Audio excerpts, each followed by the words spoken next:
শারীরিক বা মানসিকভাবে যদি কেউ কখনো অ্যাবিউজের শিকার হয়ে থাকে, সেটা কিন্তু কোনোভাবেই মেনে নেওয়া যায় না। কিন্তু সেই অত্যাচার যদি কোনো অদৃশ্য শক্তির দ্বারা হয়, তাহলে সেই ক্ষেত্রে কি করণীয়, কি করবেন আপনি? আজ সেটাই আমি আপনাদের শোনাব। নমস্কার, আমি জো। আশা করি সবাই খুব ভালো আছেন। চ্যানেলের আরও একটা এপিসোডে আপনাদের সকলকে স্বাগত জানাই। এবং আজ আপনাদের জন্য একটাই এক্সপিরিয়েন্স রেখেছি আমি, সেটাই শোনাবো। আর এই অভিজ্ঞতাটা যখন আমি প্রথমবারের জন্য শুনেছিলাম, আমার বড়ই অদ্ভুত লেগেছে এবং কখনোই চাই না যে কারোর সাথে এমন কোনো ঘটনা ঘটুক। নিজের অভিজ্ঞতা শেয়ার করেছেন অনামিকা রেকর্ড করে পাঠিয়েছেন এবং আমি অনামিকার অভিজ্ঞতা অনামিকার আওয়াজেই আপনাদের শোনাচ্ছি। শুরু করছি আজকের এপিসোড। তবে তার আগে যদি আপনি আপনার কোনো এক্সপিরিয়েন্স আমার সাথে শেয়ার করতে চান, সেটা খুব সহজেই করতে পারেন। আপনাকে লিখতে হবে অথবা রেকর্ড করতে হবে, তারপর সেটা পাঠাতে হবে আমার ফেসবুক পেজে। আর না হয় আপনি মেইল করতে পারেন। আমার ইমেল অ্যাড্রেস storywithjoe@gmail.com। হাই জো, আমি অনামিকা। এর আগেও আমি তোমার চ্যানেলের মাধ্যমে একটা আমার পার্সোনাল এক্সপিরিয়েন্স শেয়ার করেছিলাম কুলধারা গ্রামকে নিয়ে। তো আমার মনে হলো যে আমার এই এক্সপিরিয়েন্সটা বলা খুব দরকার। এটাকে আমি এক্সপিরিয়েন্স বলবো না আমার সাথে ঘটে যাওয়া ঘটনা বলবো বা আমার মনের ভুল বলবো আমি জানি না, তবে আমার সাথে যেগুলো ব্যক্তিগত লাইফে হয়ে এসছে তোমার মাধ্যমে আমি জানাতে চাই। কারণ হচ্ছে এরকম অনেকের হয়তো হতে পারে বা অনেকে এই প্রবলেমে হয়তো এখনও অবধি বেরোতে পারছে না। এরকম আমি অনেক মানুষকে শুনেছি, মানে আমার চোখে দেখা। তো আমি সেজন্যই আমি তোমার এই চ্যানেলটার মাধ্যমেই মানে আমি জানাতে চাইছি তাদেরকে, যারা যারা তোমার সব গল্পগুলো শোনে। তোমাকে আমি তুমিই বললাম কারণ আমার মনে হয় তুমি আমার সমবয়সী। ব্যাপারটা হচ্ছে আমার এই জিনিসটা ঘটে যাওয়া প্রায় মিনিমাম 11 বছর হতে চলল, মিনিমাম 11 বছর। আমি তখন স্কুল লাইফ পেরিয়ে জাস্ট কলেজে উঠেছি, মানে ফার্স্ট ইয়ার আমার। এবার বন্ধুবান্ধব হয় জানোই, একটু কলেজ টলেজ হলে একটু বন্ধুবান্ধবের উৎপাতটাও বেশি হয়। তো আমরা বরাবরই কী করতাম, টিউশন সেরে নিয়ে বেরিয়ে পড়তাম ফ্রেন্ডরা সবাই মিলে, কোথাও ফুচকা খেতে যেতাম। আমাদের এখানে একটা স্কোয়ার ফিল্ড বলে একটা জায়গা আছে, সেখানে গিয়েও বসতাম। যারা বহরমপুরে থাকে তারা চিনবে। তো আমরা ওখানে গিয়ে বসতাম, ঠিক আছে। এবার আমাদের ওরকমই প্ল্যান, আমরা আজকে বেরোবো, তারপরে আমরা ওখানে গিয়ে বসে বাড়ি চলে আসবো। 8টার মধ্যে ঢুকতে হবে, না তো বাবা বকবে। তো যা বলার সেই কাজ, চলে যাই আমরা টিউশন সেরে একটা মন্দির টাইপের জায়গায়, পাতালেশ্বর বলে। সেখানে গিয়ে আড্ডা টাড্ডা দিয়ে, ওখানে একজন খুব ভালো ফুচকা বানাতো, তো ওখানে ফুচকা টুচকা খাওয়ার পর আমরা কাশিমবাজার বলে একটা জায়গা আছে, যেটা স্টেশন, তারই পাশ দিয়ে আমরা আসছিলাম। তো ওখানে কয়েকটা আমার ফ্রেন্ড ছিল, যেহেতু আমরা মেয়ে ফ্রেন্ডও ছিলাম ছেলে ফ্রেন্ডও ছিল। তো তারা হয় না, কলেজে উঠেছে এখন, সিগারেট খাবে বলে দাঁড়িয়েছে। এবার ওরা দাঁড়িয়েছে, আমিও পাশে দাঁড়িয়ে আছি। এবার আমার জানি না কখন কোথা থেকে হলেও আমার একটু হলেও হয়তো ভয় লেগেছে, সেটা আমি হয়তো সেই সময় বুঝতে পারিনি যে আমি ভয় পেয়েছি বা কিছু। তবে আমি একটা জায়গায় বলে আমাকে পরে আমার ফ্রেন্ডরা বলে আমি নাকি সেই জায়গাতে মানে তাকিয়েছিলাম, অনেকক্ষণ ধরেই তাকিয়েছিলাম। আর আমার একটা ব্যাড হ্যাবিট ছিল, সেটা হচ্ছে তখন ব্যাচেলার লাইফ, কিছু ছিল না জীবনে, ওই পড়াশোনা করতাম করতাম এই করতাম, চলে যেত, যেটা সত্যি সেটাই বলছি। তো ব্যাপারটা হচ্ছে আমি মানে খুব কুড়ে টাইপের, মানে সারাক্ষণ ল্যাদ খেয়ে খেয়ে খেয়ে ওই রাতের দিক করে, মানে রাত বলতে না, সন্ধ্যের দিকের আগে ওই 4টে বাজতো, তখন হয়তো স্নান করতে যেতাম বকা টকা খেয়ে, এরকম একটা ব্যাপার ছিল। শীতকাল মানতাম না, আর যে টাইমে ঘটনাটা ঘটে তখন শীতকালই ছিল। তো ব্যাপারটা হচ্ছে হয়ে গেছে। এবার যাই হোক, আমি চুল খুলে দাঁড়িয়ে ছিলাম। এবার আমার ফ্রেন্ডরা অনেকেই আমাকে লক্ষ্য করে দেখেছে যে আমি নাকি এরকম হাঁ করে তাকিয়ে আছি। তো তারা আমাকে ডাকার পর আমি সাড়া দিয়েছি। তো আমার মনে হয়নি, মানে আমি কিছু ফিল করতে পারিনি সেই সময়টুকুতে যে আমি ওরকমভাবে কিছু করেছি বা কিছু। তারপরে হঠাৎ করে তারা বলে চল গিয়ে বসি স্কার ফিল্ডে। তো যাই, তো আমার ভালো লাগে না। আমি ওকে বলি দেখ আমি বাড়ি যাব, আমার ভালো লাগছে না, আমাকে বাড়ি দিয়ে আয়। তো ওরা বলে যে কী ব্যাপার হলো, এক্ষুনি বেরোলে, এবার এখন বলছি বাড়ি যাবো, মানে এটা বুঝলাম না। দিয়ে তখন আমি বললাম যে না আমার শরীরটা ভালো লাগছে না, আমাকে বাড়ি দিয়ে আয়। তো আমাকে বাড়ি দিয়ে চলে যায়। সেই দিনটা যেমন তেমন করে কেটে যায়। ইভেন আমি একটু আমার রাতের দিক করে একটু প্রবলেম হচ্ছিলো, একটু ভয়টাই পাচ্ছিলাম, মানে মনে হচ্ছিলো যেন কেউ দেখছে তাকাচ্ছে, এরকম হচ্ছিলো। তো আমি অত গুরুত্ব দিচ্ছিলাম না, কারণ আমি বরাবরই ভয়টা একটু কমই পাই। তো আমি পাত্তা টাত্তা না দিয়ে নিজের মতো থেকে গেছি। তার পরের দিন মানে যেদিন আমি বেরিয়েছিলাম সেদিন ছিল বৃহস্পতিবার, আমার মনে আছে।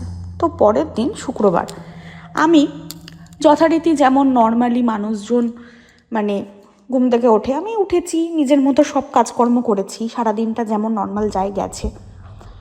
রাতের বেলাও না, ওই সন্ধেবেলার দিকে আমার সেদিনে একটু সমস্যা হচ্ছিল হঠাৎ করে, আমি জানি না, মানে আমার বারবার মনে হচ্ছে কেউ এদিক ওদিক যাচ্ছে চলে যাচ্ছে, মানে আমার চোখের সামনে দিয়ে হচ্ছে না কিন্তু আমি ফিল করতে পারছি।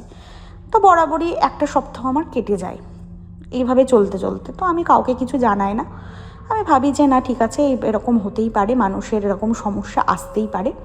তো আমি কোনো গুরুত্ব না দিয়ে আমি জিনিসটাকে পুরো ইগনোর করতে থাকলাম যে এরকম হয়তো হয়, আমি মনের ভুল, বা আমার হয়তো শরীর টরীর খারাপ, বা আমি খুব তখন ভূতের খুব সিরিয়াল টিরিয়াল দেখতাম, তো আমি ভাবতাম ওই সবই আমার এফেক্ট পড়ছে ব্রেনে, আমি এটাই ভেবেছিলাম।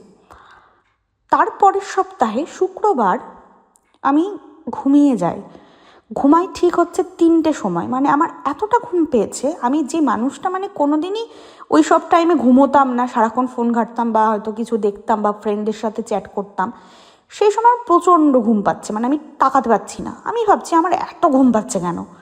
যাই হোক, আমার কখন চোখ লেগে গেছে আমি নিজেও জানি না, আমি ঘুমিয়ে গেছি।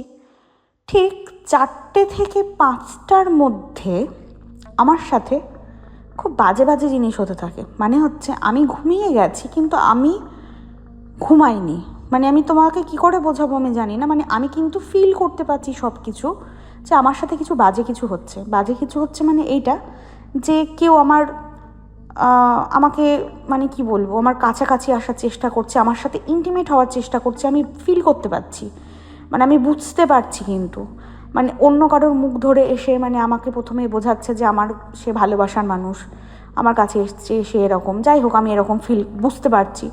কিন্তু আমি যখন মানে সে আমার পুরো কাছাকাছি আসার চেষ্টা করছে তখন আমি বুঝতে পারছি যে না, সে অন্য কেউ। তো যথারীতি আমি মানে ছাড়ানোর চেষ্টা করছি, কিন্তু আমি কিছুতে উঠতে পারছি না, মানে ওই আমার ঘুমটাও ভাঙছে না, মানে মাঝামাঝিতে চলে গেছি, না আমি উঠতে পারছি না আমি শুতে পারছি, কিছু করতে পারছি না। তো আমি সেই ভগবানকে ডেকে, যাই হোক আমি খুব মানে ঘুম ভাঙানোর প্রচণ্ড চেষ্টা করে ঠাকুরকে ডেকে এই করে, মানে যখন আমি জাগবো এরকম একটা ব্যাপার, মানে তখন যেন আমার পুরো মাথার ওপর দিয়ে কিছু একটা মানে আমাকে মানে সেই তেড়ে আসার মতো করে বেরিয়ে চলে গেল, জানি না কি বলতে পারবো না। আমি পুরো একদম কেমনভাবে পড়ে আছি আমি নিজেও জানি না, মানে সেটা আমার জীবনের ফার্স্ট টাইমটা ছিল হচ্ছে 5টা, যখন আজান পড়ছে তখন জিনিসটা বেরিয়ে গেল, মানে চলে গেল। তো আমার একটা ছোট পেট ছিল, মানে আমার একটা খরগোশ ছিল, র্যাবিট, তো সে বাইরে বসেছিল, সে আমার মা দেখেছে, সে নাকি ওই টাইমটাতেই সে পুরো একবারে তাবড়িয়ে উঠে মানে একবারে দৌড়ে পালিয়ে গিয়ে খাটে তলে ঢুকে গেছে। তো মায়ের অবাক লেগেছে, আর আমি আমার জীবনে যেহেতু প্রথম এরকম আমি কোনো এক্সপিরিয়েন্স করেছি, আমি ভয় পেয়ে উঠে মানে বাচ্চাদের মতো কাঁদতে শুরু করে দিয়েছি যে কী হলো আমার এরকম কেন হচ্ছে। মা তো বোঝায়, মা বলে এরকম বোবাতে ধরা বলে, এরকম হয় অনেক সময়, এগুলো প্রবলেম হয় না, কিছু হয় না। মা আমাকে বুঝিয়ে সুজিয়ে রেখে দিল, ঠিক আছে কোনো প্রবলেম হয় না। আমি ওই জিনিসটাকে কিছুতেই ভুলতে পারি না, মানে আমি স্নান করতে গেলেও মনে পড়ে, খেতে বসলেও মনে পড়ে, আমার সব সময় মনে পড়ে, ওই জিনিসটা আমি ভুলতেই পারতাম না, প্রথম যেহেতু ঘটেছে। তারপরে আস্তে আস্তে জিনিসটা 1 সপ্তাহ, তারপরে আবার একটা দিন চলে গেল, তারপরে দিন চলে গেল, করতে আবার সামনের শুক্রবারে সেম জিনিস, ওরকম টাইমে আমার ঘুম পেয়ে যায়, ওই টাইমে আমি শুয়ে পড়ি, আর মানে আমাকে ঘুমাতেই হবে, একটা জানি না কেউ ঘুম দিয়ে দেয়, আর ওই টাইমে আমার সাথে ওই নোংরামোগুলো হয়, ঠিক আছে, রীতিমতো হওয়ার মানে চেষ্টা চলে, আর আমি সবসময় ডিফেন্ড করতে থাকি। এরকম হতে প্রায় 2 সপ্তাহ 3 সপ্তাহ পর প্রত্যেকটা শনিবার ওই সেম টাইমে একই জিনিস হতে থাকে। আমি প্রথমে কাউকে বলতে পারি না, শেষ মুহূর্তে এসে আমার একদিন মনে হয় যে না, আমার বাড়িতে বলে দেওয়াটা দরকার। তো আমি সেই দিনটা দেখলাম মানে চুপচাপ জেগে থাকলাম, মানে আমি যতই আমার ঘুম আসুক আমি ঘুমাবো না, তো আমি ঘুমাইনি। তো সেদিন আর কিছু হয়নি। তারপরে শুক্রবার আমার অত মনে নেই, ভুলে গেছি, আবার দেখছি ওরকম আমি ঘুমিয়ে গেছি, কখন ঘুমিয়েছি আমি নিজেই জানি না। ঘুমিয়ে যাওয়ার পর আমি দেখছি ওরকম আমার সাথে অসভ্যতাম হচ্ছে, মানে হওয়ার চেষ্টা চলছে, আর আমি মানে বেবাসের মতো পড়ে রয়েছি, আর আমার যে মানে ভেতর থেকে মনে হয় কিছু বেরিয়ে গেছে, মানে যাই হোক একটা আমার যে কি বলবো, ভেতরে যে একটা পজিটিভ এনার্জি যেটা সবসময় ডিফেন্ড করতে থাকে ওই ঘুমন্ত অবস্থায়, সে বেরিয়ে গিয়ে দেখছে আমার মা, আমি মাকে ডাকছি, মা আমাকে বাঁচাও, আমি পারছি না লড়াই করতে, আমাকে ঘুম থেকে তোলো। তো আমার মা ওখানে রুটি ভাজছে, আমি দেখতে পাচ্ছি, কিন্তু মাকে ডাকছি, মা শুনতে পাচ্ছে না। রীতিমতো আমি দেখলাম আমার মা শুনতে পাচ্ছে না, আমি পড়ে রয়েছি যেমনকার তেমন। তো আমি আবার এসে ভেতর থেকেই আমি আবার চেষ্টা করছি নিজেকে বাঁচানোর জন্য, সেই কি বলবো আমি জানি না, তার কাছ থেকে বাঁচানোর জন্য প্রোটেকশন নেওয়ার চেষ্টা করে যাচ্ছি কনস্ট্যান্ট। তো তখনও ওরকমভাবে আমাকে তেড়ে মেরে আমি ওকে কামড়ে দিয়েছি, মারতে লেগে গেছি, এরকম টাইপের আমি করতে লেগেছি। তো তখন আমাকে ওভাবে ছেড়ে দিয়ে যাওয়ার সময় সে বিড়ালের মতো মাথা দিয়ে ঘুরে টুরে আমাকে কামড়ানোর মতো করে দিয়ে মুখের কাছ থেকে বেরিয়ে চলে যায়। আমি যখন উঠে পড়ি তখন দেখি আমার মা সত্যি সত্যি রুটি ভাজছে। এটা আমার সাথে দিনের পর দিন ঘটছে। আমি তোমাকে বলছি, আমার হাত পা পুরো কাটা দিচ্ছে আবার, আমি কি বলবো আর। তো আমি দেখলাম না, আমার চুপ থাকার কোনো মানে নেই, আমাকে এবার এই কথাটা বলতেই হবে, কারণ আমি এইভাবে চলতে থাকলে আমি মরে যাব। আমি মাদেরকে কথাটা জানাই, বাবা মাকে জানাই, বাবা মা বলে তাহলে তোকে একটা ভালো কারো কাছে নিয়ে যেতে হবে। তো আমাকে যখন মন্দির নিয়ে যায়, মন্দিরে গিয়ে ঝাড়া টাড়া করে দেয়, তো আমার ওটা 2-3 দিনের 2-3 সপ্তাহের জন্য বন্ধ হয়ে যায়। তারপর আবার স্টার্ট হয়, একই জিনিস হচ্ছে। তো বাবারা দেখলো যে না, আর আমার কি হতো, গোটা গায়ে একটা করে আঁচড়ের দাগ, কামড়ানোর দাগ, একটা করে কামড়ানোর দাগ, এইগুলো থাকতো। আমি নিজেই বুঝতে পারতাম না কোথা থেকে হয়েছে, ব্যথা হতো, তখন বুঝতে পারতাম যে আমার এরকম এরকম হচ্ছে। তো আমাদের পাড়ার একজন আছে, সে আমাকে বলে, আমার বাবাকে বলে, দেখো এটা খুব বাজে জিনিস, একটা বাজে ব্যাপার, তো তুমি একটা মৌলবীর নাম্বার দিচ্ছি,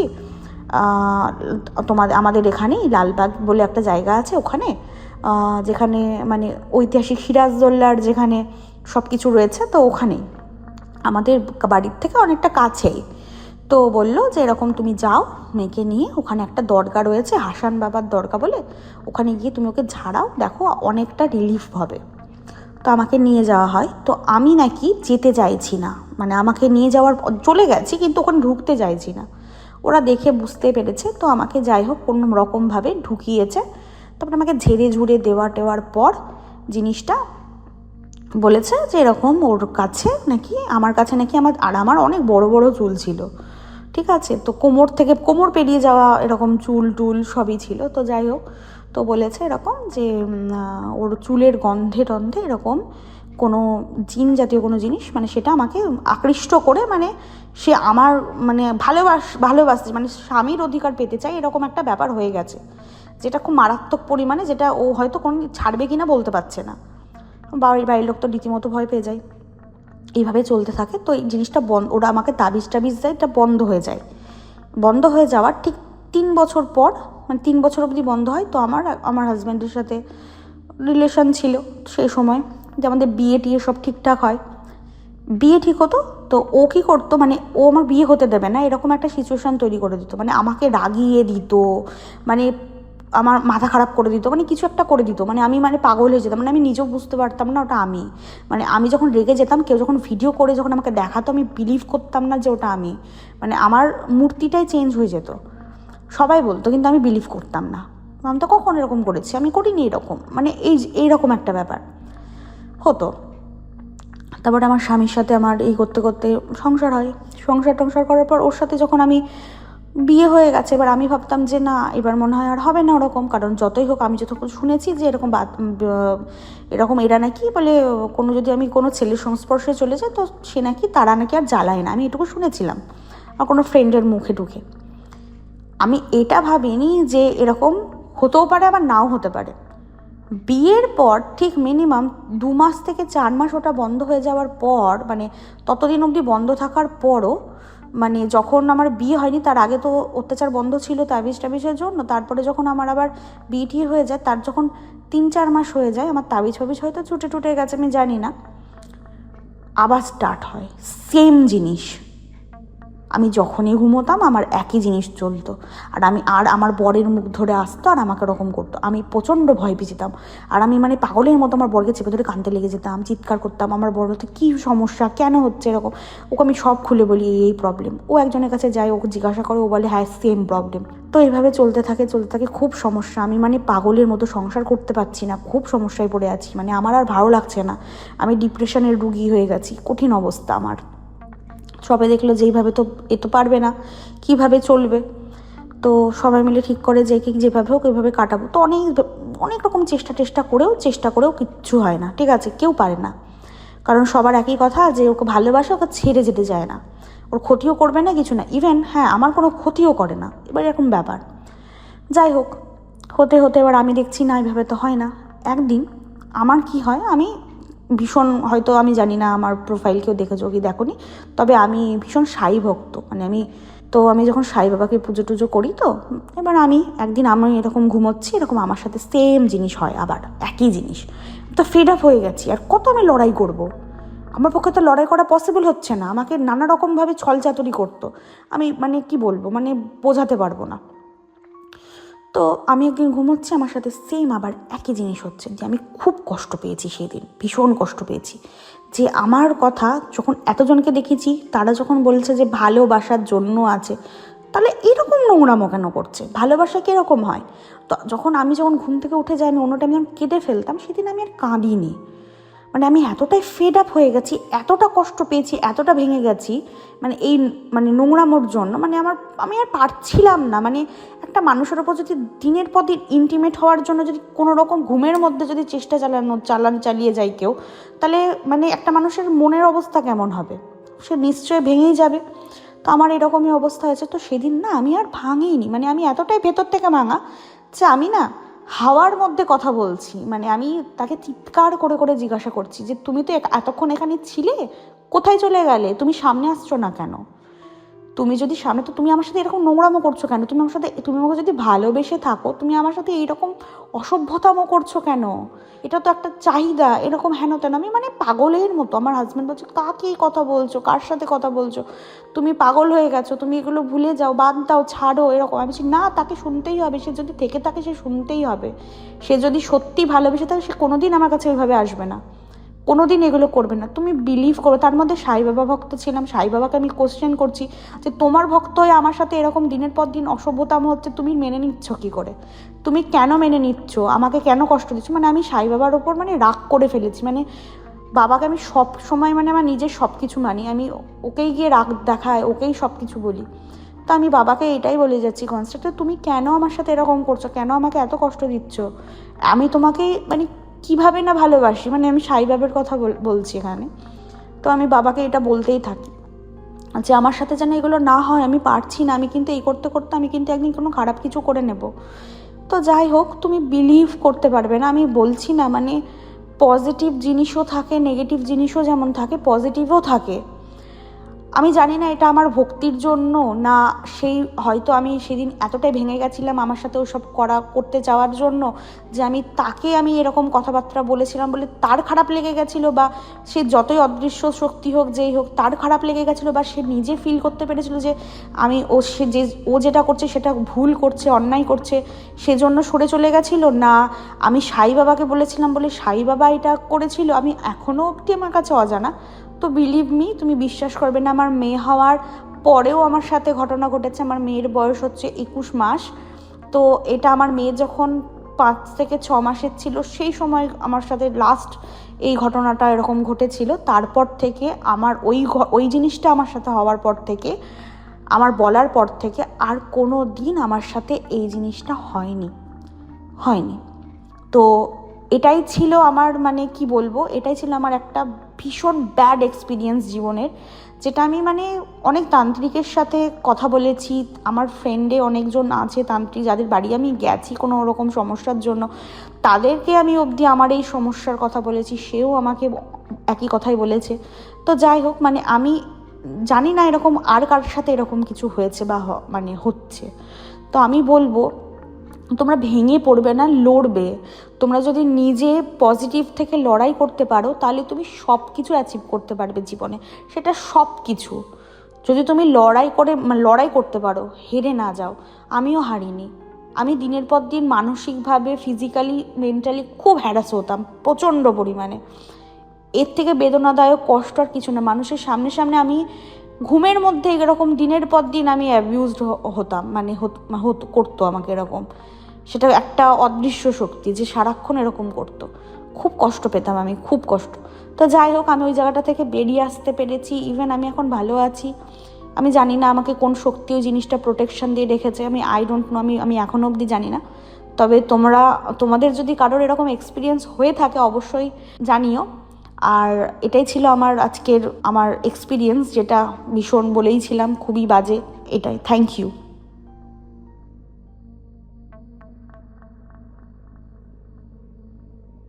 শুনলেন অনামিকার এক্সপিরিয়েন্স, এবং একবার ভেবে দেখুন কোন পরিস্থিতিতে অনামিকা পৌঁছে গেছিল, যেখানে অনামিকা সেখান থেকে বেরোতে পারছে না।